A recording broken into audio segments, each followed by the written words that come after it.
Hey, have you ever stopped to think about the hidden rhythm that basically makes our whole world work?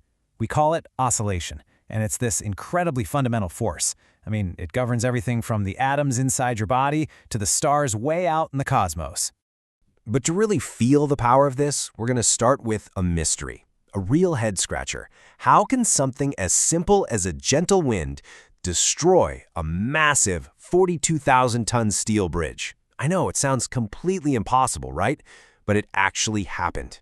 You see, the answer to this puzzle isn't about raw power or brute strength. It's all about rhythm, timing, and this really elegant invisible force of physics.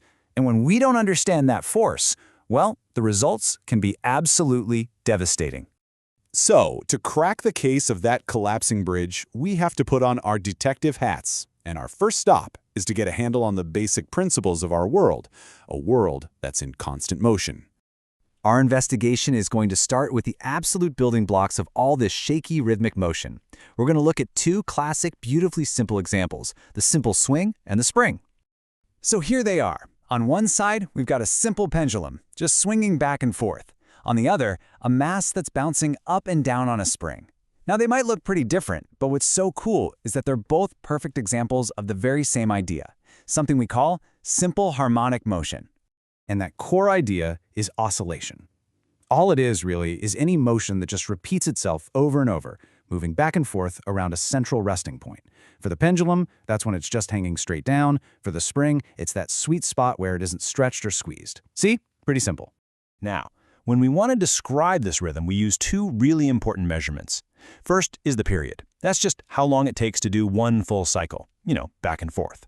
Then there's the frequency. That's how many of those cycles you can squeeze into just 1 second. And they're total opposites. A long, lazy swing has a long period but a low frequency. A super fast vibration, short period, high frequency.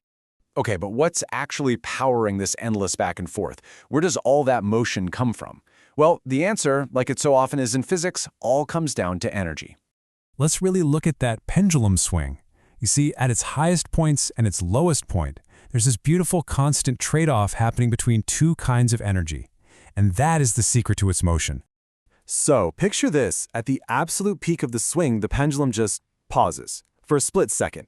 Right there, all its energy is stored up as what we call potential energy. Then, as it swings down through the bottom, all that stored energy gets converted into motion. That's kinetic energy. It's this elegant dance, this trade from potential to kinetic and back again that keeps the whole thing swinging. Now, in a totally perfect, frictionless world, that dance would just go on forever and ever. But our world isn't perfect, is it? Things like air resistance and friction, they're like tiny little energy thieves, slowly stealing energy until, eventually, the whole thing just stops. And this leads us to something that's absolutely crucial for engineers. And that concept is called damping. Because sometimes you actually want the oscillations to stop, right? Especially if they get out of control. Just imagine driving a car that didn't have it. Every little bump in the road would send you bouncing for miles. Damping is how we tame that shake. And a car's suspension is the perfect example of how this works. You've got the spring, which is great for absorbing the initial shock of a bump, but the problem is it wants to keep on oscillating. The real hero here is the damper, or the shock absorber that sits right next to it. Its whole job is to kill that bounce. So here's the play-by-play. The spring takes the hit from the bump, but as it tries to bounce back and forth, the damper forces oil through a tiny little hole. This creates a ton of friction, and that turns all that unwanted bouncing energy into heat. The damper basically just bleeds the energy out of the system, and that's what gives you a smooth ride. The key takeaway here is that engineers design these systems with incredible precision. They're always aiming for something called critical damping. That's the perfect amount to stop the bouncing as fast as possible, but without making the ride all stiff and uncomfortable. It's all about control. Okay, so we've covered oscillation, we've talked about energy, and now we understand damping. With just those three ideas, we have everything we need. This is it, the final clue. Let's see how it all comes together to finally solve the mystery of that collapsing bridge. This classic experiment, called Barton's pendulums, has the answer. Check it out. When you swing the main driver pendulum, something incredible happens. Only the one pendulum with the exact same length and rhythm starts swinging like crazy. The others? They barely even move. It's like they're communicating on some secret frequency. This amazing phenomenon has a name. It's called resonance. It's what happens when you push on something at its own natural frequency. I mean, think about pushing someone on a swing. If you time your pushes just right to perfectly match the swing's rhythm, your little pushes add up and they go higher and higher. You're in resonance with the swing.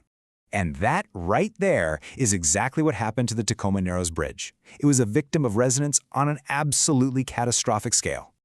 So let's just break down this recipe for disaster. The bridge, like pretty much any object, had a natural frequency that it preferred to sway at. On that specific day, a steady wind came along, providing a series of small, perfectly timed pushes that just so happened to match that exact frequency. And because the bridge had almost no damping designed into it, the energy from each little push from the wind just kept adding up and up and up. The swaying grew more and more violent until the structure was literally ripped to pieces. Wow, it's a truly terrifying example of physics in action. But it does make you wonder, if this force can be so destructive, have we figured out how to use it for good? Oh, absolutely. We use it all the time. When you tune a radio, you're actually adjusting a circuit to resonate with a specific station's frequency.